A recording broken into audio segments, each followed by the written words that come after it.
Was still intact, though the sheets were gone. The window was cracked slightly open, and rotting lace curtains wavered in the gentle breeze from outside. There was a dark water stain in the paint beneath the window where the weather had gotten in over the years, betraying the house's neglect. Charlie climbed onto the bed and forced the window shut.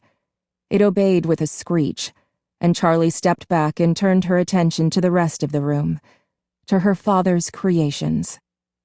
Their first night in the house, Charlie had been afraid to sleep alone.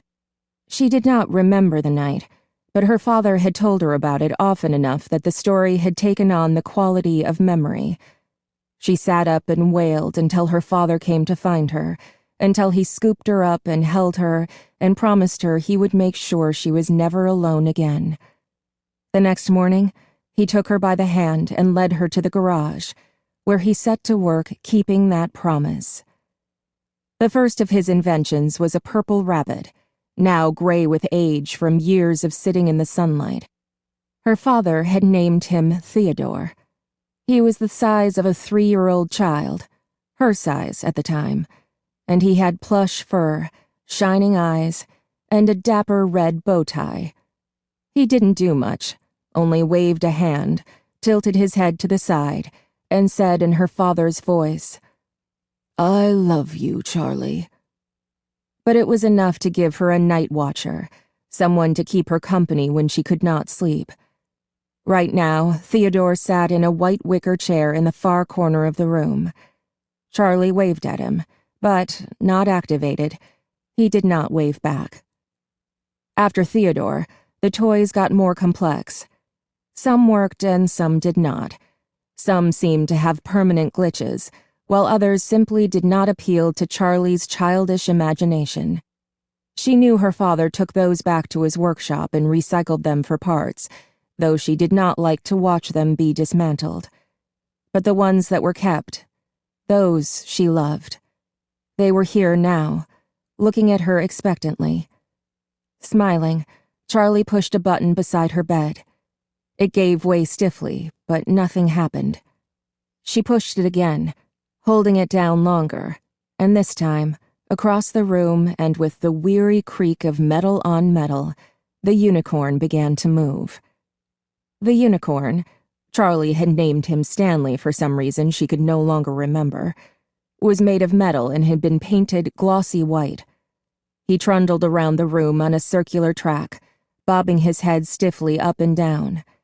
The track squealed as Stanley rounded the corner and came to a stop beside the bed. Charlie knelt beside him on the floor and patted his flank. His glossy paint was chipped and peeling, and his face had given over to rust. His eyes were lively, gazing out of the decay. "You need a new coat of paint, Stanley," Charlie said. The unicorn stared ahead, unresponsive. At the foot of the bed, there was a wheel.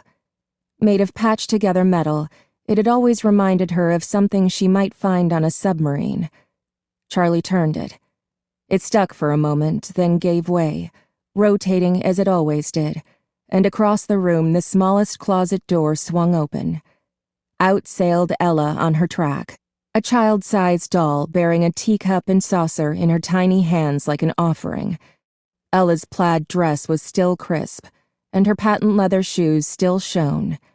Perhaps the closet had protected her from the damage of the damp. Charlie had had an identical outfit, back when she and Ella were the same height. "Hi, Ella," she said softly.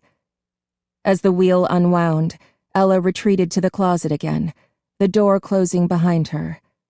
Charlie followed her. The closets had been built to align with the slant of the ceiling, and there were 3 of them. Ella lived in the short one, which was about 3.5 feet tall. Next to it was one a foot or so taller, and a third, closest to the bedroom door, was the same height as the rest of the room. She smiled, remembering. "Why do you have 3 closets?" John had demanded the first time he came over. She looked at him blankly, confused by the question. "'Cause that's how many there are," she said finally. She pointed defensively to the littlest one. That one's Ella's anyway, she added. John nodded, satisfied. Charlie shook her head and opened the door to the middle closet, or tried to. The knob stopped with a jolt. It was locked. She rattled it a few times but gave up without much conviction. She stayed crouched low to the floor and glanced up at the tallest closet, her big girl closet that she would someday grow into. "You won't need it until you're bigger," her father would say. But that day never came. The door now hung open slightly, but Charlie didn't disturb it. It hadn't opened for her. It had only given way to time. As she moved to stand, she noticed something shiny, half hidden under the rim of the locked middle door. She leaned forward to pick it up. It looked like a broken-off piece of a circuit board. She smiled slightly. Nuts, bolts, scraps, and parts had turned up all over the place once upon a time. Her father always had stray parts in his pockets. He would carry around something he was working on, set it down, and forget where it was. Or worse, put something aside for safekeeping, never to be seen again. There was also a strand of her hair clinging to it. She unwound it carefully from the tiny lip of metal it was stuck on. Finally, as though she had been putting it off, Charlie crossed the room and picked up Theodore. His back had not faded in the sun like the front of his body, and it was the same rich, dark purple she remembered. She pressed the button at the base of his neck, but he remained lifeless. His fur was threadbare, one ear hanging loose by a single rotting thread, and through the hole she could see the green plastic of his circuit board. Charlie held her breath, listening fearfully for something.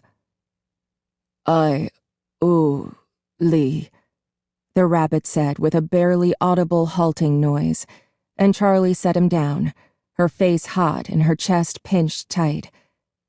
She had not really expected to hear her father's voice again. "I love you too." Charlie looked around the room. When she was a child, it had been her own magical world, and she was possessive of it. Only a few chosen friends were ever even allowed inside. She went to her bed and set Stanley moving on his track again.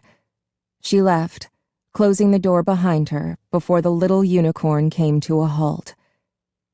She went out the back door to the driveway and stopped in front of the garage that had been her father's workshop. Half buried in the gravel a few feet away was a piece of metal, and Charlie went to pick it up. It was jointed in the middle, and she held it in her hands, smiling a little as she bent it back and forth. An elbow joint, she thought. I wonder who that was going to belong to. She had stood in this exact spot many times before. She closed her eyes, and the memory overwhelmed her. She was a little girl again, sitting on the floor of her father's workshop, playing with scraps of wood and metal as though they were toy blocks, trying to build a tower with the uneven pieces. The shop was hot, and she was sweaty, grime sticking to her legs as she sat in her shorts and sneakers. She could almost smell the sharp, metallic odor of the soldering iron. Her father was nearby, never out of sight, working on Stanley the unicorn. Stanley's face was still unfinished, one side white and shining and friendly, with a gleaming brown eye that seemed almost to see.